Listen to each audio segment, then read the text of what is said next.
صل على سيدنا ومولانا محمد وعلى سيدنا علي وسيدتنا فاطمة وسيدتنا زينب وسيدنا حسن وسيدنا حسين وعلى آله وصحبه وبارك وسلم وسيدتنا زينب وسيدنا حسن وسيدنا الحمدللہ رب العالمین والصلاة والسلام علی سید الانبیاء والمرسلین اللہم صلی علی سیدنا و مولانا محمد وعلی آلہ واصحابہ وبارک وسلم وصلی علیہ۔ دنیا کے تمام دیکھنے والوں کو، تمام چاہنے والوں کو، تمام پیار کرنے والوں کو، اور جہاں جہاں تک اس وقت میری آواز کو سنا اور مجھے دیکھا جا رہا ہے، جنید اقبال کی جانب سے انتہائی محبت کے ساتھ السلام علیکم۔ ایک بار پھر ناظرین، آپ کو پر نور صبح میں صبح نور کے ساتھ میں دل کی گہرائیوں سے خوش آمدید کہتا ہوں، اور آئیے بلا توقف چلتے ہیں حضرت ابو انیس محمد برکت علی علیہ رحمہ کی تعلیف اسماء النبی کریم صلی اللہ علیہ وآلہ وسلم سے رسول اللہ صلی اللہ علیہ وآلہ وسلم کا ایک اسم مبارک پڑھنے اور سننے کی سعادت حاصل کرتے ہیں۔ سیدنا الغافر صلی اللہ علیہ وآلہ وسلم، ہمارے سردار، معاف فرمانے والے، درود و سلام بھیجے اللہ آپ صلی اللہ علیہ وآلہ وسلم پر، آپ صلی اللہ علیہ وآلہ وسلم کے آل پاک پر، اور صحابہ کرام رضوان اللہ تعالیٰ علیہم اجمعین پر۔ حضرت معاذ رضی اللہ تعالیٰ عنہ روایت کرتے ہیں کہ حضور نبی کریم صلی اللہ علیہ وآلہ وسلم نے فرمایا کہ جس غصے کو پی لیا حالانکہ وہ اسے نافذ کرنے پر قادر تھا، تو اللہ تبارک و تعالیٰ بروز قیامت ساری مخلوق کے سامنے اسے بلائے گا اور اسے بلند مقام عطا فرمائے گا جسے دیکھ کر تمام لوگ رشک کریں گے۔ ایک ایسی ہی رشک کا مقام ناظرین حضرت عبداللہ ابن رواحہ رضی اللہ تعالیٰ عنہ کا ہے، جن کی بارگاہ میں ہم انشاءاللہ عقیدت پیش کریں گے کیونکہ وہ شاعر رسول صلی اللہ علیہ وآلہ وسلم۔ اچھا باتی ناظرین کہ کتنی خوشبخت ہیں وہ ہستیاں جنہیں رخ مصطفیٰ صلی اللہ علیہ وآلہ وسلم کا دیدار نصیب ہوا، کتنی خوش نصیب ہیں وہ ہستیاں جنہیں سرکار علیہ السلام کا پیار نصیب ہوا، اور کتنی خوش نصیب ہیں وہ ہستیاں جنہیں سرکار علیہ السلام کا اعتبار نصیب ہوا۔ ناظرین کرام، عشق کے عجیب انداز ہیں، اس کے رنگ نرالے ہیں، مرکز ایک ہے اور دعویدار انگنت ہیں، بس جو سرکار علیہ السلام کے عشق کا اسیر ہوا وہی اصل میں فقیر ہوا، اور جو اصل میں فقیر ہوا وہی دنیا و آخرت میں فلاح و کامرانی کی دولت سے امیر ہوا۔ عشق کے، ایثار کے، قربانی کے آسمان پر ناظرین عقیدتوں کے جو حسین رنگ نظر آتے ہیں، انہی رنگوں میں کہیں حضرت حسان بن ثابت رضی اللہ تعالیٰ عنہ تو کہیں حضرت کعب بن مالک رضی اللہ تعالیٰ عنہ نظر آتے ہیں، اور کہیں شاعر رسول حضرت عبداللہ بن رواحہ رضی اللہ تعالیٰ عنہ اپنی نعتوں کے ساتھ عقیدتوں کے، زہد و تقویٰ کے، عبادت و ریاضت کے، خوف خدا کے، فرما برداری کے، شجاعت و بہادری و جانثاری کے اور شہادت کے رنگ بھر جاتے ہیں۔ حضرت عبداللہ بن رواحہ رضی اللہ تعالیٰ عنہ بدر سے لے کر موتا تک ناظرین اپنا سب کچھ اللہ اور اس کے رسول صلی اللہ علیہ وآلہ وسلم کے نام پر لوٹانے کو ہر وقت تیار رہنے والے ایسے باکمال فرنٹ لائنر تھے، ایسے باکمال فرنٹ لائنر تھے جو ہر غزوے میں آگے آگے رہے، جو ہر وقت اپنی جان ہتھیلی پر رکھ کر سرکار علیہ السلام کے قدمین شریفین پر نچھاور کرنے کو تیار رہتے، کہ جری تھے، حوصلہ مند تھے، فن حرب کے ماہر تھے، وہ کاتب رسول تھے اور دربار رسالت کے شاعر تھے۔ وہ ایک ایسی ہستی ناظرین جو لکھنا پڑھنا جانتے تھے اور شاعر بھی قادر الکلام تھے، اسی لیے عبداللہ ابن رواحہ کے چرچے زبان زدے عام تھے، پرجوش اور ولولہ انگیز شاعری میں اپنا ثانی نہیں رکھتے تھے، اسی وجہ سے کفار بھی ان کے سامنے کلام کرنے سے ڈرتے تھے۔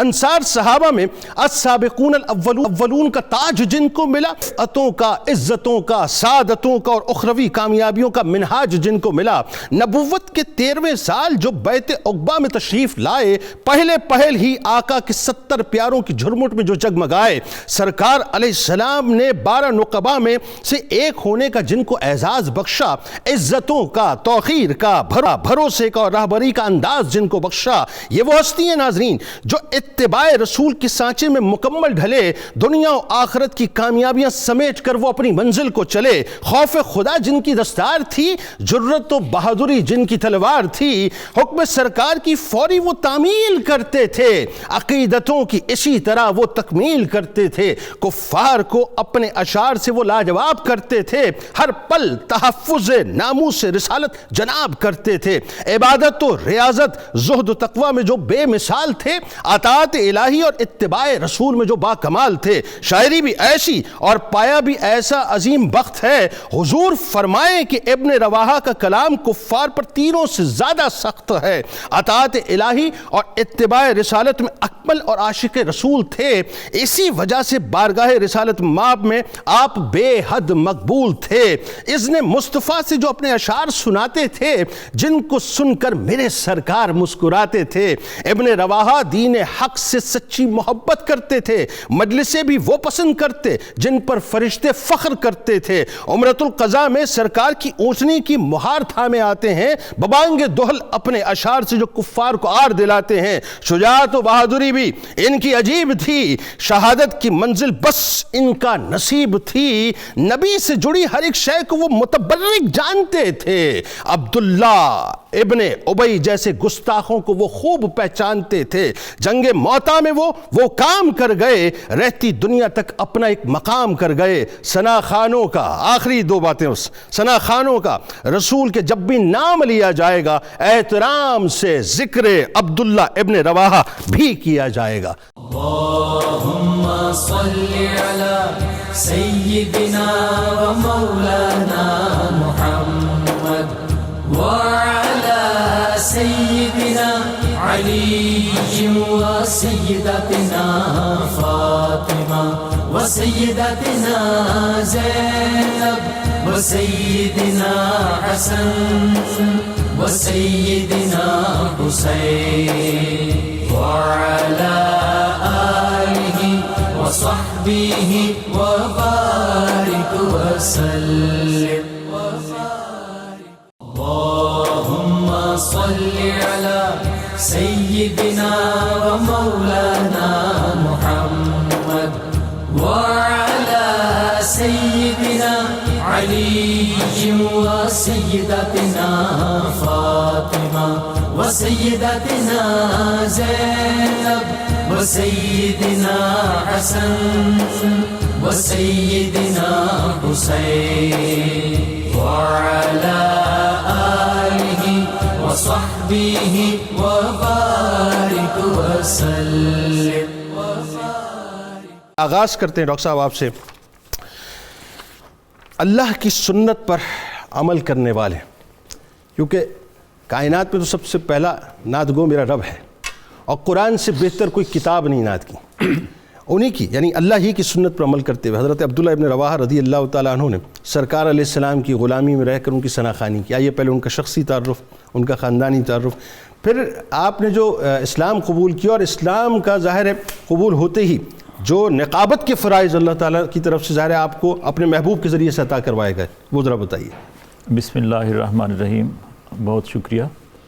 حضرت عبداللہ بن رواحہ رضی اللہ تعالیٰ عنہ شاعر دربار رسالت بھی ہیں، شاعر ایمانیات بھی ہیں، اور شاعر اسلام بھی ہیں۔ سبحان اللہ۔ مدینہ طیبہ میں دو قبیلے نمایاں تھے، اوس اور خزرج۔ آپ کا تعلق قبیلہ خزرج کی ایک شاخ بنو حارث سے ہے، اور دور جاہلیت کا جو سب سے بڑا شاعر تھا امرؤ القیس، آپ اس کی نسل میں سے ہیں۔ اچھا، جس کے بارے میں حضور پاک صلی اللہ علیہ وسلم نے فرمایا ہوا اشعر الشعراء وقائدہم الی النار، دنیا میں بھی وہ نمایاں رہا، شاعروں کا شاعر تھا، اور قیامت کے دن بھی وہ نمایاں ہوگا، اہل جہنم کا سردار ہوگا۔ جب اہل جہنم کی طرف جا رہے ہوں گے تو امرؤ القیس ان کا لیڈر بنا ہوا ہوگا، کیونکہ اس نے اپنی شاعری سے لوگوں کے جذبات کو برانگیختہ کیا۔ اللہ تو اللہ تعالیٰ نے حضرت عبداللہ بن رواحہ رضی اللہ تعالیٰ عنہ کو مشرف با اسلام کیا۔ سبحان۔ اور حج کے موسم میں جب دور جاہلیت میں بھی اور حضور صلی اللہ علیہ وسلم کے اعلان نبوت کے بعد بھی مختلف قافلے بیت اللہ شریف کا طواف کرنے کے لیے اور اپنے طریقے کے مطابق حج ادا کرنے کے لیے آتے تھے، تو 13 نبوی میں بیعت عقبہ ثانیہ کے موقع پر انصار کے قبیلے میں سے، مختلف قبائل میں سے جو 70 یا 75 افراد نے قبول اسلام کیا ان میں سے حضرت عبداللہ بن رواحہ رضی اللہ تعالیٰ عنہ بھی ہیں۔ ٹھیک، حضور صلی اللہ علیہ وسلم نے ان افراد سے بیعت لی اور بیعت کی شرائط یہ تھی کہ خدائے واحد کی عبادت کریں گے، چوری اور بدکاری نہیں کریں گے، ٹھیک ہے، کسی پر جھوٹی تہمت نہیں لگائیں گے، ٹھیک ہے، اپنی اولاد کو قتل نہیں کریں گے، ٹھیک ہے، اور نبی محترم صلی اللہ علیہ وسلم کی اطاعت کریں گے۔ سبحان حضرت عبداللہ بن رواحہ رضی اللہ تعالیٰ عنہ دربار رسالت کے شعراء میں سے دوسرے نمبر پر ہیں۔ اللہ، سب سے بڑا درجہ حضرت حسان بن ثابت کو حاصل ہے۔ حضرت حسان بن ثابت یمن اور عرب میں اہل مدینہ کے قومی شاعر تھے، اور اہل عرب کا اس پر اتفاق ہے کہ اہل مدینہ کی شاعری اعلیٰ ترین شاعری ہے۔ اللہ، تو حضرت حسان بن ثابت نے قبول اسلام کے بعد اپنی شاعری کو مدت رسول میں صرف کیا ٹھیک، اور حضور صلی اللہ علیہ وسلم کی مدد کی۔ اللہ، آپ حجف کرتے تھے، کفار مکہ جب دریدہ دہنی کرتے اور حضور صلی اللہ علیہ وسلم کی شان پاک پر اعتراضات کرتے تو حضرت حسان بن ثابت اور حضرت عبداللہ بن رواحہ اور حضرت کعب بن مالک یہ تینوں صحابہ جو تھے یہ ان کا جواب دیتے۔ لیکن یہ جو پہلے دو شاعر ہیں یہ حجف کے بڑے ماہر تھے۔ حضرت حسان بن ثابت کفار مکہ کو ان کے نسب کا تانا دیتے اور ان کے معائب ذاتی بیان کرتے، اور حضرت عبداللہ بن رواحہ اسلام کی حقانیت ان پر واضح کرتے اور جنگوں کے موقع پر ان کو اسلام کا تعارف کراتے اور اسلام کی تبلیغ کرتے۔ حضرت کعب بن مالک لڑائی سے ڈراتے تھے ان کو، وہ لڑائی سے ڈراتے تھے۔ تو حضرت عبداللہ بن رواحہ اور حضرت حسان بن ثابت اور حضرت کعب بن مالک یہ تینوں شاعر جو تھے حضور کی بارگاہ میں حاضر ہوئے۔ مطلب کیا منظر ہوگا، آپ سوچیے سرکار علیہ السلام کو جو ہے وہ اپنا تخت سجا ہوگا اور یہ سرکار علیہ السلام کی مدح خوانی کرتے ہوں، حضور کی بارگاہ میں حاضر ہوئے اور عرض کیا کہ یا رسول اللہ صلی اللہ علیہ وسلم کیا آپ نے حضرت علی کو کفار کا جواب دینے کے لیے حکم فرمایا ہے؟ تو حضور نے ارشاد فرمایا کہ حضرت علی تو یہاں موجود نہیں، ابو سفیان تھا، عبداللہ بن زبری ایک آدمی تھا اور عاص بن وائل، یہ جو تین کفار تھے یہ حضور صلی اللہ علیہ وسلم کی حجو کرتے تھے اور آپ کی شان پاک پر اعتراض کرتے تھے۔ تو حضور صلی اللہ علیہ وسلم چاہتے تھے کہ کوئی میرے صحابہ میں سے ان کا جواب دے اور ان کا منہ بند کر دے۔ تو یہ تینوں ہستیاں تشریف لائیں، حاضر ہوئیں اور پوچھا کہ آپ نے حضرت علی کو منتخب فرمایا؟ حضور نے فرمایا کہ حضرت علی تو یہاں موجود نہیں ہیں۔ فرمایا وَلَٰكِنَّ الْقَوْمَ إِذَا نَصَرُوا نَبِيَّهُمْ بِأَسْيَافِهِمْ فَبِأَلْسِنَتِهِمْ أَحَقُّ أَن يَنْصُرُوهُ، لیکن یہ ہے کہ جو بھی گروہ اپنے نبی کی مدد کرے گا اپنی زبانوں سے اور اپنی تلواروں سے تو میں اس کا ذمہ دار ہوں کہ میں اس گروہ کی مدد کروں۔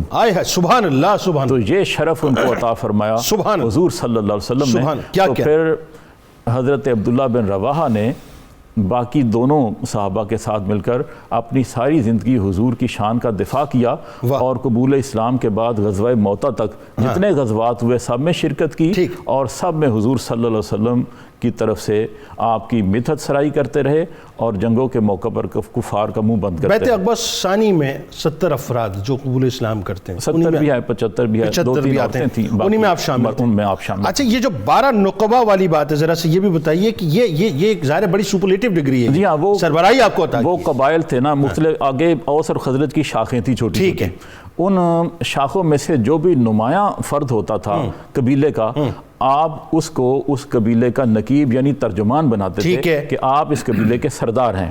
اور حضرت عبداللہ بن رواحہ کو نہ صرف اپنے قبیلے بنو حارث کا سردار بنایا گیا بلکہ غزوہ موتہ کے سپہ سالاروں میں بھی آپ کو سرداری کا شرف عطا۔ مجھے عائشہ صدیقہ سلام اللہ علیہا کے وہ جملے یاد آ گئے، کم و بیش اللہ معاف فرمائے، کہ مطلب آپ جو ہیں آپ کو اللہ تبارک و تعالیٰ نے وصف عطا کیا تھا، یہ سربراہی عطا کی۔ اچھا اس میں ایک اور بات جو خاص طور پہ یہ ہے کہ خزرج کے جو مطلب لوگ تھے ان کو 9 نقبہ بنائے اور اوس کے 3 بنائے، اس طرح سے ڈویژن۔ جی ہاں، اور آپ کی یہ شان ہے کہ آپ جہاد کے موقع پر سب سے پہلے گھر سے نکلتے اور واپسی کے موقع پر سب سے آخر میں آتے۔ اس پہ گفتگو کرتے ہیں ڈاکٹر صاحب۔ عشق رسول صلی اللہ علیہ وآلہ وسلم اور اطاعت رسول صلی اللہ علیہ وآلہ وسلم، آج تو صرف بات اللہ ماشاءاللہ، لیکن آج تو بات صرف نعروں تک رہ گئی، وہاں تو کردار تھا صاحب، وہاں تو عشق کے مفاہیم سمجھتے تھے، اطاعت کے مفاہیم سمجھتے تھے اور سمجھاتے تھے انہیں کیا چاہیے، بتائیے گا۔ یہ جو نصب عبداللہ بن رواحہ کی شخصیت کے اندر جو عشق رسول کا پہلو ہمیں جو نصب صاحب نظر آتا ہے، آپ صلی اللہ علیہ وسلم کی ذات میں فنائیت کا پہلو نظر آتا ہے، وہ بتائیے، وہ بے مثال ہے۔ دیکھیں چونکہ آپ شاعر تھے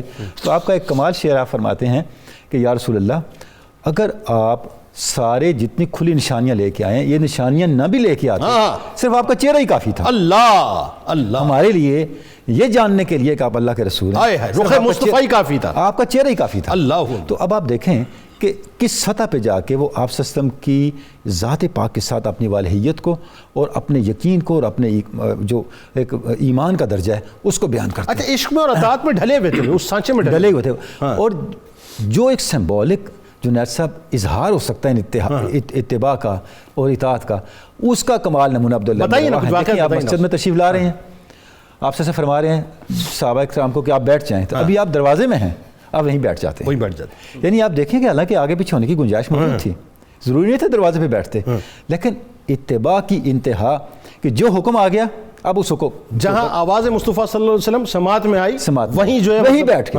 یعنی آپ کا صدقہ، یہ عمل جنید صاحب قیامت تک ایک سمبل بن گیا کہ اطاعت رسول کرنی کیسے ہے، واہ واہ واہ واہ، ایک سمبل بن گیا کہ صحابہ کرام کے اندر اطاعت رسول کا جذبہ کیا تھا۔ سبحان اللہ، دیکھیں نا صحابہ آپ کی بارگاہ میں بیٹھے ہوتے ایسے جیسے ان کے سروں پہ پرندے بیٹھے ہیں، اگر وہ ہلے تو پرندے اڑ جائیں گے، بالکل ایسا، یعنی وہ کیا ماہویت تھی، کیا آپ صلی اللہ علیہ وسلم کی ذات پاک کے اندر فنائیت تھی، اس اتباع کا کمال درجہ ہمیں عبداللہ ابن رواحہ کی شخصیت میں نظر آتا ہے۔ آپ کی محبت کا اظہار جنید صاحب میں ایک آپ کی زندگی سے یہ عرض کرنا چاہوں گا کہ آپ دیکھیں جب غزوہ موتا پہ آپ کو رخصت کیا گیا اور آپ صلی اللہ علیہ وسلم کو الوداع کہنے کے لیے تو آپ نے کچھ اشعار کہے، ہائے ہائے ہائے، کمال اشعار ہیں۔ آپ فرماتے ہیں فَصَبَتَ اللَّهُ مَا آتَاكَ مِنْ حَسَنٍ، ہے میرے آقا اللہ نے آپ کو بڑی خوبیاں عطا کی اور یہ خوبیاں اللہ برقرار رکھے گا قیامت تک۔ اللہ اکبر، تثبیت موسیٰ و نصرًا کالذی نصروا، جس طرح اللہ نے موسیٰ علیہ السلام کو ثبات عطا کیا اللہ، اور جس طرح ان کی مدد کی۔ اچھا پھر فرماتے انی تفرست فیک الخیر نافلۃ، میں دیکھ رہا ہوں کہ آپ کو اللہ نے یہ خوبیاں اور کرم عطا اللہ نے آپ پہ کیا ہے وہ بڑھتا جا رہا ہے، وہ وقت کے ساتھ ساتھ بڑھتا جا رہا ہے۔ اللہ یعلم انی ثابت البصر، اللہ جانتا ہے میری آنکھ غلط نہیں دیکھتی، میری آنکھ جو دیکھ رہی ہے ٹھیک دیکھ رہی ہے۔ انت رسول فمن یحرم نوافلہ، آپ اللہ کے رسول ہیں اور کتنا وہ بد نصیب ہے جو آپ کی خیرات سے محروم رہا، اللہ، والوجہ، اور آپ کے رخ انور سے آپ کی توجہات سے محروم رہا، منہ فقد ازرا بہ القدر، اس کا مقدر ہی ڈوب گیا۔ اللہ، یعنی آپ دیکھیں کہ آپ صلی اللہ علیہ وسلم کی ذات پاک کے ساتھ جو ان کی وابستگی ہے اور آپ صلی اللہ علیہ وسلم کو کس طرح وہ سراپا کرم اور کرم کا ایک بحر سمجھتے ہیں، اور آپ صلی اللہ علیہ وسلم کی ذات پاک کے ساتھ دنیا اور آخرت کی خیرات کی توقعات جو وہ رکھتے ہیں، وہ ہمیں ان کے ایک ایک کلام سے جنید صاحب نظر آتے ہیں۔ دیکھیں جنید صاحب آپ اس سے ساتھ ایک اور چیز کو بھی جوڑ لیں کہ قبیلہ خزرج کا سربراہ تھا عبداللہ ابن ابی، اور آپ بھی اسی قبیلے سے تھے، یعنی جو نقیب مقرر کیے گئے تھے 9 یہ ان میں سے تھے جو قبیلہ بنو خزرج میں سے تھے، ٹھیک ہے، تو مطلب اپنے سردار کو وہ یہ کال دے رہے تھے فی الحال، بالکل ٹھیک، عام آدمی کو نہیں دے رہے تھے، بالکل ٹھیک، عام آدمی کو نہیں دے رہے تھے، بالکل ٹھیک، یعنی آپ صلی اللہ علیہ وسلم جب تشریف لے گئے مدینہ طیبہ تو جو وابستگیاں تھیں ان کی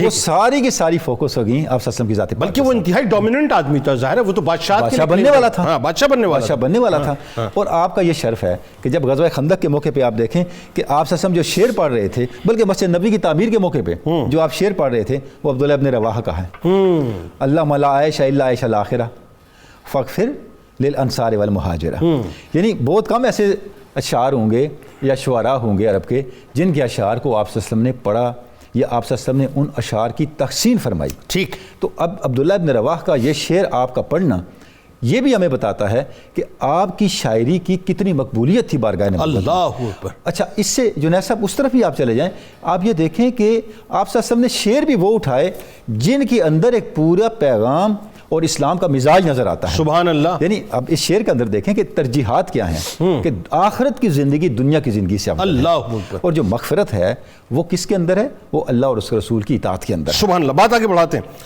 ذرا پروفیسر صاحب، اب یہ بتائیے ایسی ہستی ظاہر ہے میں تو قربان جاؤں ایک لمحہ کسی کو سرکار علیہ السلام کی صحبت کا ملا، ہمارے لیے تو وہ مطلب دنیا و مافیا سے بہتر ہے اور اس میں کوئی دوسری رائے نہیں ہے۔ بالکل وجہ اس کے کہ عبداللہ ابن رواحہ رضی اللہ تعالیٰ عنہ جب دیدار مصطفیٰ صلی اللہ علیہ وسلم فرمایا کرتے ہوں گے، اور ظاہر ہے پھر ابھی انشاءاللہ جو ہے میں ڈاکٹر صاحب سے پوچھوں گا آپ کی شاعری کے بارے میں بھی، تو وہ کیا ماحول ہوتا ہوگا، لیکن وہی بات ہے کہ خوف خدا انتہا پر تھا آپ کے اندر، اور زہد و تقویٰ اپنی معراج پہ تھا۔ ذرا وہ بتائیے واقعات کی صورت میں کہ فکر آخرت میں رہتے تھے اور ہر طرف جو ہے بس یہ خیال رہتا تھا کہ میری آخرت سنور جائے۔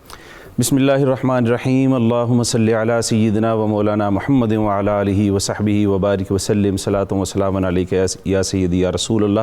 بہت شکریہ جناب جنید اقبال صاحب۔ آج جس عظیم ہستی کے بارے میں ہم گفتگو کرنے بیٹھے ہیں، میں سمجھتا ہوں یہ خود ہمارے لیے شرف اور اعزاز کی بات ہے آپ کی بارگاہ میں ہدیہ عقیدت پیش کرنا۔ حضرت عبداللہ بن رواحہ رضی اللہ تعالیٰ عنہ کا جو صحیفہ حیات ہے، اس کے اندر سبقت فی الاسلام، محبت و اطاعت الہی، شغف دینی، غیرت ملی، ذکر الہی، خشیت الہی اور شوق جہاد و شہادت سب سے نمایاں ابواب ہے۔ آقا علیہ الصلوۃ والسلام نے ارشاد فرمایا نعم الرجل عبداللہ ابن رواحہ، عبداللہ ابن رواحہ کتنے زبردست اور جمیل آدمی ہیں۔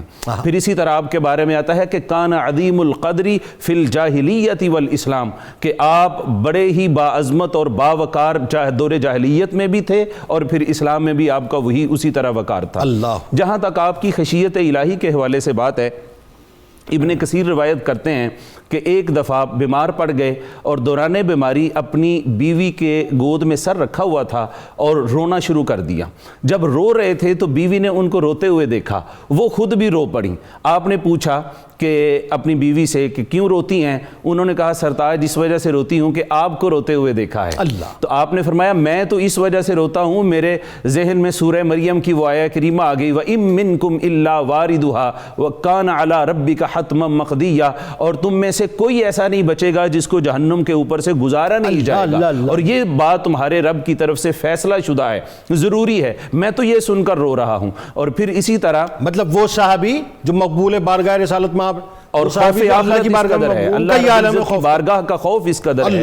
اور پھر اسی طرح سورہ الشعراء کی جب یہ آیت کریمہ نازل ہوتی ہے، معروف آیت کریمہ وَالشُّعَرَاءُ يَتَّبِعُهُمُ الْغَاوُونَ أَلَمْ تَرَ أَنَّهُمْ فِي كُلِّ وَادٍ يُهِيمُونَ وَأَنَّهُمْ يَقُولُونَ مَا لَا يَفْعَلُونَ۔ جب یہ آیت کریمہ نازل ہوئی کہ جو شعراء ہوتے ہیں ان کی پیروی تو گمراہ لوگ کرتے ہیں، اور اے حبیب مکرم آپ نے دیکھا نہیں یہ ہر وادی میں گھومتے ہیں، ہر ایک ایک وادی میں جا کے گمراہی پھیلاتے ہیں اور وہ باتیں کہتے ہیں جو یہ کرتے نہیں ہیں۔ تو تینوں شعراء بارگاہ نبوی صلی اللہ تعالیٰ علیہ وسلم، سالم بن ثابت، کعب ابن مالک اور سیدنا عبداللہ ابن رواحہ آقا علیہ الصلوۃ والسلام کی بارگاہ میں روتے ہوئے حاضر ہوئے اور کہا، آقا علیہ الصلوۃ والسلام نے پوچھا اے میرے شعراء کیوں روتے ہو، اے میرے صحابہ کیوں روتے ہیں؟ کہنے لگے حضور جب اللہ رب العزت نے یہ آیت کریمہ نازل کی تو کیا اللہ رب العزت کے علم میں نہیں تھا کہ ہم سب شاعر ہیں؟ یعنی اللہ کو پتہ ہے کہ ہم شاعر ہیں، اور یہ شاعروں کی مذمت میں آیت کریمہ نازل ہوئی ہے۔ آقا علیہ الصلوۃ والسلام نے دلجوئی کرتے ہوئے فرمایا اس سے آگے نہیں پڑھا اِلَّا الَّذِينَ آمَنُوا وَعَمِلُوا الصَّالِحَاتِ وَذَكَرُوا اللَّهَ، کہ وہ لوگ اس مذمت کے حقدار نہیں ہیں جن کی پیروی جو ہے وہ گمراہ لوگ نہیں کرتے، جو ایمان لائے، انہوں نے اعمال صالح کیے اور اللہ کا ذکر کیا۔ اور پھر آقا علیہ الصلوۃ والسلام نے فرمایا لیس شعر، کہ یہ شعر نہیں ہے حسان بن ثابت و کعب بن مالک و عبداللہ ابن رواحہ شعرن، ان کا کہا ہوا شعر نہیں ہے، ولکنہ حکمہ، بلکہ یہ تو حکمت ہے، سراسر حکمت ہے۔ تو ان تینوں اصحاب خوش ہو کے واپس آ گئے۔ اللہ اکبر۔ آپ نے زہد اور تقوی کے حوالے سے بات کی، آپ کی طبیعت مبارکہ اس قدر زہد اور تقوی کی طرف راغب تھی کہ فرض جو روزے ہیں ان کے علاوہ بھی آپ نفلی روزوں کا بڑا اہتمام فرماتے ہیں۔ بالکل ایسا ہے، بلکہ اس ایک روایت میں آتا ہے کہ آقا علیہ الصلوۃ والسلام کے ساتھ کاروان نبوت میں ایک دفعہ شامل تھے، اس قدر شدید گرمی تھی اور دھوپ کی تمازت تھی کہ ہر صحابی اپنے سر اور چہرے کے اوپر اپنے ہاتھ کو رکھے ہوئے جا رہا تھا اور کسی کا روزہ نہیں تھا۔ حدیث مبارکہ میں آتا ہے کہ پورے جلوس میں دو لوگوں کا روزہ تھا، ایک نبی مصطفیٰ صلی اللہ علیہ وسلم کا روزہ تھا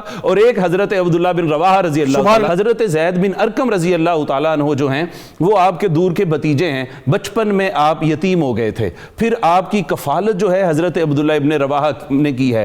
آپ اس قدر غم گسار ہیں کہ حضرت زید بن ارقم رضی اللہ تعالیٰ عنہ فرماتے ہیں کہ میں نے کسی کو یتیم کی ایسے پرورش کرتے نہیں دیکھا جیسے عبداللہ بن رواحہ کرتے تھے۔ سبحان سبحان اللہم صلی علی سیدنا و مولانا محمد وعلی سیدنا علی و سیدتنا فاطمہ و سیدتنا زینب و سیدنا حسن و سیدنا حسین وعلی آلہ وصحبه وبارك وسلم اللهم صل على سيدنا ومولانا محمد وعلى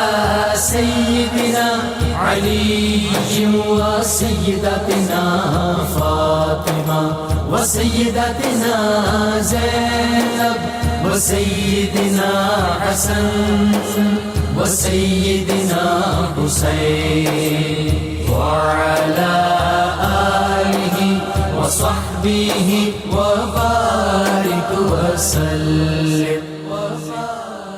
ڈاکٹر صاحب ذرا یہ بتائیے کہ جیسا کہ ابتدا میں بات ہو رہی تھی، حضرت کعب بن مالک رضی اللہ تعالیٰ عنہ انہوں نے اپنی ایک جہت اختیار کی ہوئی تھی کہ وہ کافروں کو لڑائی سے ڈراتے تھے اپنی شاعری کے ذریعے سے. اسی طرح حضرت حسان بن ثابت رضی اللہ تعالیٰ جو ہیں انہوں نے ایک خاص ٹریک پکڑا ہوا تھا کہ جی وہ حسب و نسب جو ہے اس پر چوٹ لگایا کرتے تھے.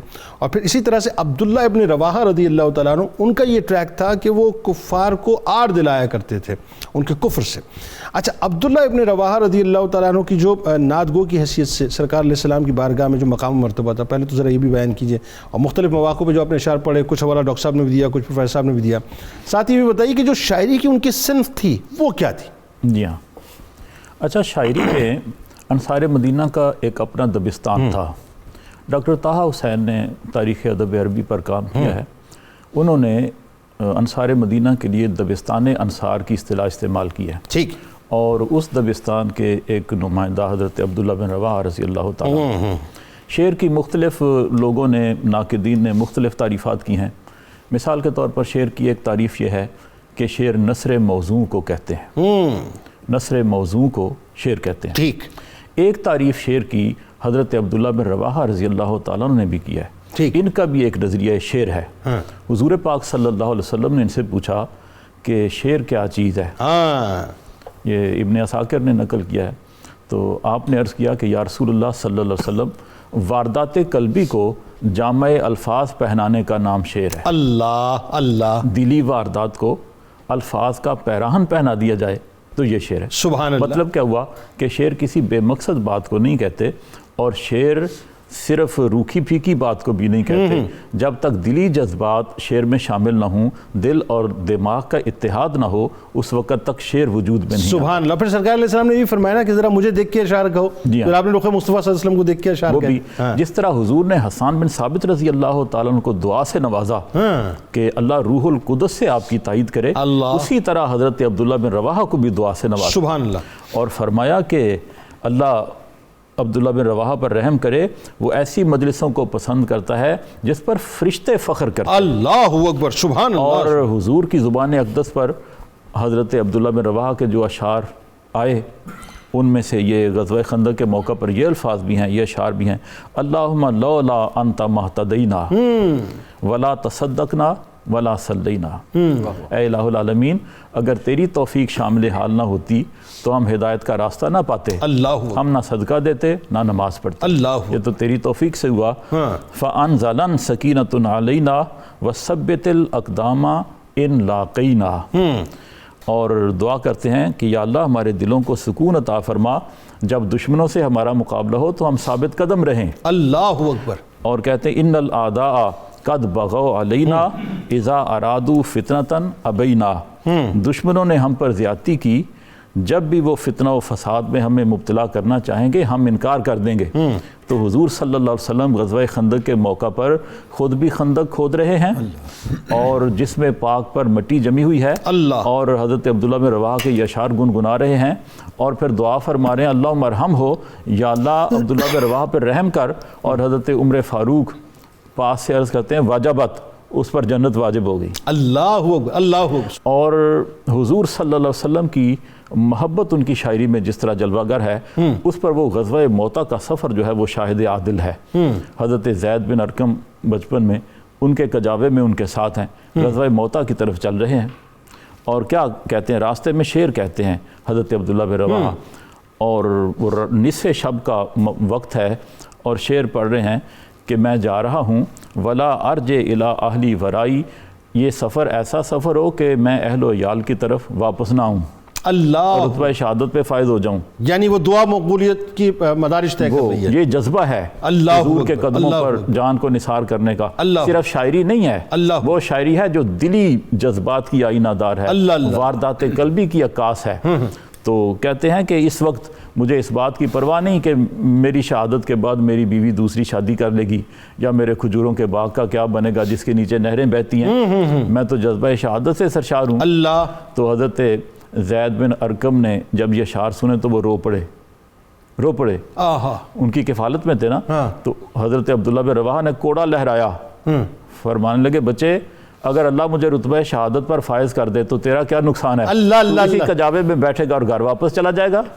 نارملی دیکھا یہ جاتا ہے، اور میں دو باتیں پھر اس کے بعد بات آگے بڑھاتے ہیں مختصراً. ایک تو یہ کہ بڑا مشکل کام ہوتا ہے کہ آپ دیکھیں، ایک تو آپ شاعری کر رہے ہیں نا، مثال کے طور پہ آپ نے ایک سبجیکٹ اٹھایا اس پہ آپ شاعری کر رہے ہیں، آپ نے ایک موضوع لیا اس پہ آپ شاعری کر رہے ہیں. ایک یہ کہ کسی نے کوئی بات کہی، اب اس کے جواب میں آپ نے شاعری کرنی ہے. جی ہاں، یہ مشکل ترین فلم دی اور یہ فی البدی انداز آپ کا تھا. جی ہاں.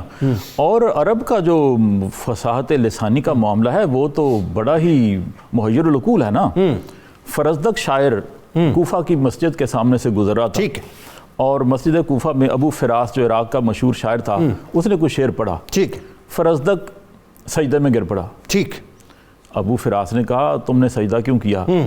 وہ کہنے لگا کہ جس طرح تم قرآن میں سجدے کے مقامات پہچانتے ہو، میں شعر میں سجدے کے مقامات پہچانتا ہوں. ہائے ہائے ہائے ہائے. تو یہ صلاحیت تھی ان لوگوں میں. ٹھیک ہے، بات آگے بڑھاتے ہیں ڈاکٹر صاحب. عبداللہ بن رواحہ میں بھی تھی. بالکل ٹھیک ہے. ایک جو بڑی اہم ترین بات ہے، نارملی شعراء جو ہے ظاہر ہے ویسے دیکھا گیا ہے کہ وہ چونکہ اپنے کلام سے جو ہے وہ انقلاب برپا کرنے کی کوشش کرتے ہیں.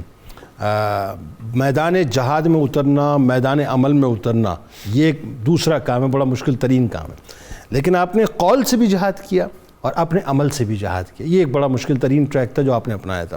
اچھا، پھر ساتھ ساتھ جو آپ کی عبادات ہیں وہ اپنے معراج پہ نظر آتی ہیں، آپ کی سخاوت اپنے عروج پہ نظر آتی ہے، آپ کی شجاعت و بہادری جس کا میں ذکر کر رہا ہوں وہ اپنے عروج پہ، کہ غزوات میں جاتے ہیں تو پہلی صف کے اندر، اور جب لوٹتے ہیں تو سب سے آخر میں، کہ ابھی بھی کوئی اگر دشمن ہو تو اس میں واصل جہنم کر دوں.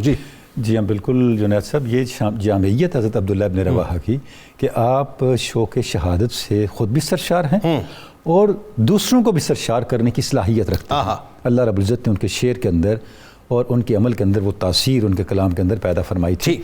آپ دیکھیں جب غزوہ موتا پہ آپ جانے لگے تو آپ نے دعا کیا کی؟ اللہ رب العزت سے 3 دعائیں کی. شعر ہیں، میں ترجمہ عرض کرتا ہوں، وقت کم ہے. کہتے ہیں یا اللہ میں تجھ سے ایک تو مغفرت مانگتا ہوں، ٹھیک ہے، دوسرا ایسی چوٹ مانگتا ہوں جو ہڈیوں کو توڑ دے، اور تیسرا مجھے ایسا نیزے والا میرے قریب کر دے جس کا نیزہ میرے جگر اور آنتوں سے پار ہو جائے، اللہ، تاکہ میری قبر سے گزرنے والا یہ کہے یہ تھا غازی، یہ تھا شہید. یعنی آپ دیکھیں شہادت کی خالی آرزو نہیں ہے بلکہ شہادت کی آرزو اس درجے کی ہے. ابھی جو پروفیسر فرما رہے تھے زید بن ارقم کا حوالہ، وہاں ایک شعر ہے، یعنی جسم، تکلیف، درد، دنیا کی محبت، جس میں فرماتے ہیں کہ میں وہ وقت دیکھ رہا ہوں کہ ملک شام میں میرے ساتھی مجھے چھوڑ آئیں گے کیونکہ وہاں میری قبر بننی ہے، اللہ، میں نے وہاں شہید ہونا ہے. اللہ، یعنی ان کا ویژن، ان کی بصیرت کہ کس طرح سے وہ اپنے شوق شہادت کی منزل کو بھی دیکھ رہے ہیں. اللہ اللہ، یہ فنائیت ہے نا اپنے مقصد کے اندر، اور ان کی ڈیڈیکیشن. اور کوئی غزوہ ایسا نہیں جس میں آپ شامل نہیں تھے. اور کئی مہموں پہ آپ صلی اللہ علیہ وسلم نے کئی باغیوں کی سرکوبی کے لیے آپ کو بھیجا. کئی یہودی سردار تھے جنہوں نے بغاوتیں کی تو حضرت عبداللہ ابن رواحہ گئے اور وہاں ان کا کلا کما کر کے واپس آئے. تو دونوں چیزیں جو جنید صاحب ہمیں نظر آتی ہیں.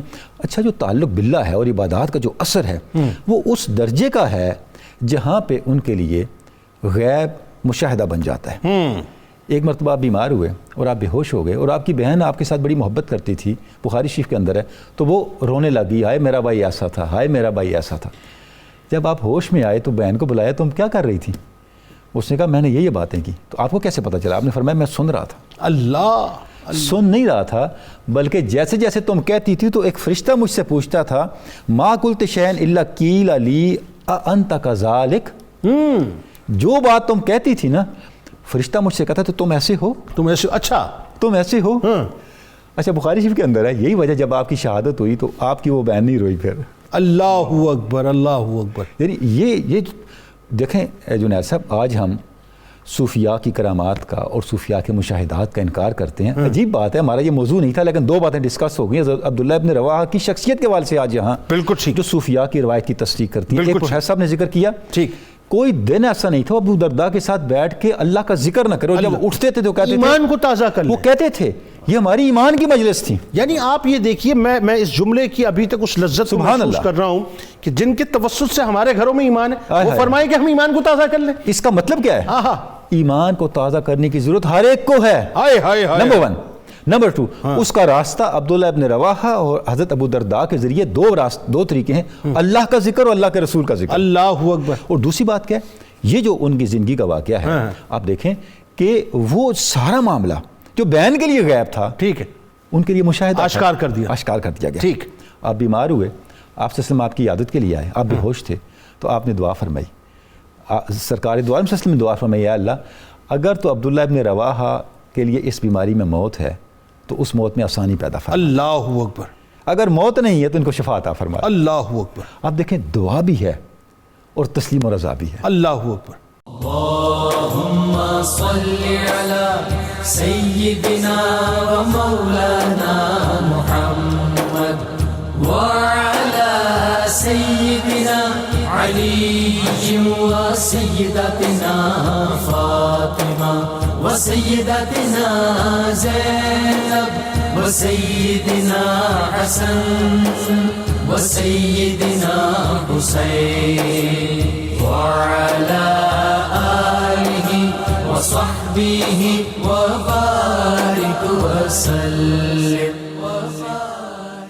اللهم صل على سيدنا ومولانا محمد وعلى سيدنا علي وسيدتنا فاطمة وسيدتنا زينب وسيدنا حسن وسيدنا حسين وعلى آله وصحبه وبارك وسلم.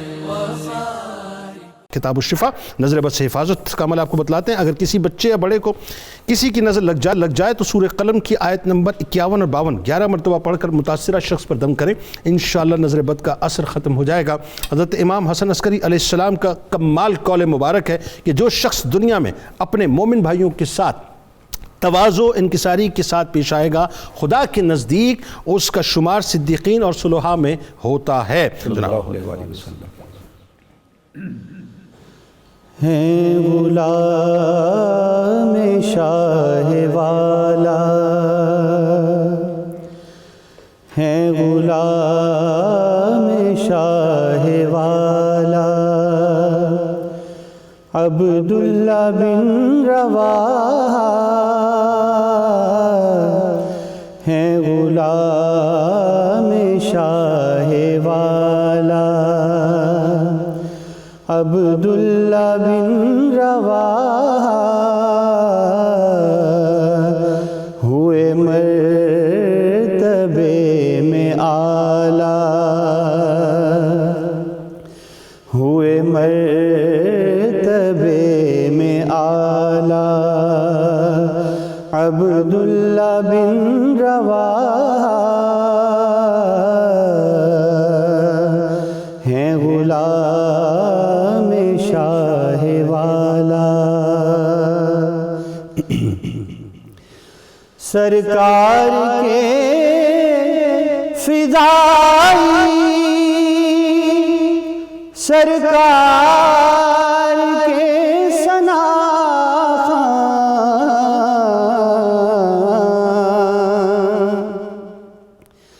سرکار کے فدائی، سرکار کے ثناخواں، میرے قلب کا اجالا، میرے قلب کا اجالا، عبداللہ بن رواحہ،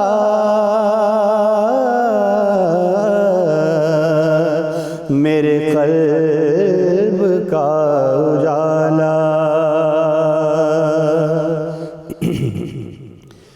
راضی خدا ہے ان پر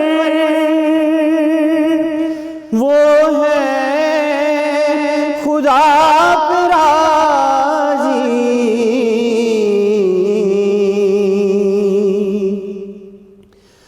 راضی خدا ہے ان پر وہ ہے خدا پہ راضی، ہے نثار رب تعالی، ہے نثار رب تعالی، عبداللہ بن رواحہ ہے نثار رب تعالی، عبداللہ بن رواحہ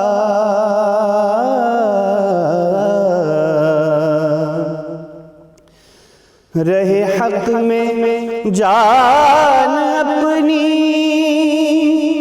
ساجد ہے یوں لٹائی،